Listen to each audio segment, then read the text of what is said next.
মৈৰাবাৰীৰ দুৰাবন্ধীত সাংবাদিকক আক্ৰমণ মৈৰাবাৰীৰ দুৰাবন্ধী গাঁৱত আমাৰ আসাম টক্সৰ সাংবাদিকে নিজৰ মাটিত বড়ো খেতি কৰিবলৈ ট্ৰেক্টৰেৰে চহাই থকা অৱস্থাত এডাল গুণ্ডা বাহিনীয়ে চোকা অস্ত্ৰৰে আক্ৰমণ কৰি গুৰুতৰভাৱে আঘাতপ্ৰাপ্ত কৰে।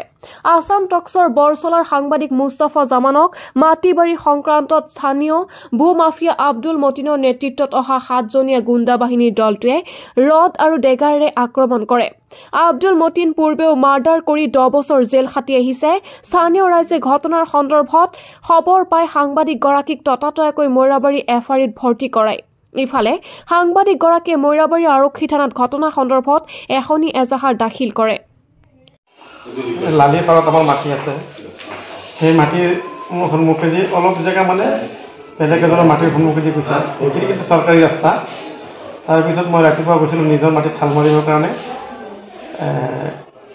চিকান্দাৰ আলীৰ ল'ৰা 7জন মানে আহি পেলাই মোক মানে আঘাত কৰিছে, আঘাত কৰিছে, উঠাই লৈ আহিছে, ডেগা লৈ আহিছে।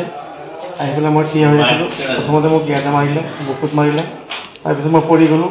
তাৰপিছত ভৰিত মানে কোঠাৰীৰে চোকা আঘাত কৰিছে।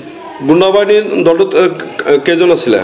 কাৰ নেতৃত্বত আহিছিলে? এইটো আব্দুল মতিনৰ নেতৃত্বত। কেইজন গুণ্ডাবাহিনী কেইজন আছিলে?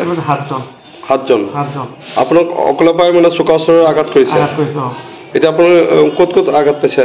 মই বুকুত আঘাত পাইছোঁ, ইয়াতে মোৰ জখম হৈছে, ইয়াতে হৈছে। তাৰপিছত ভৰিত। News export daily 24।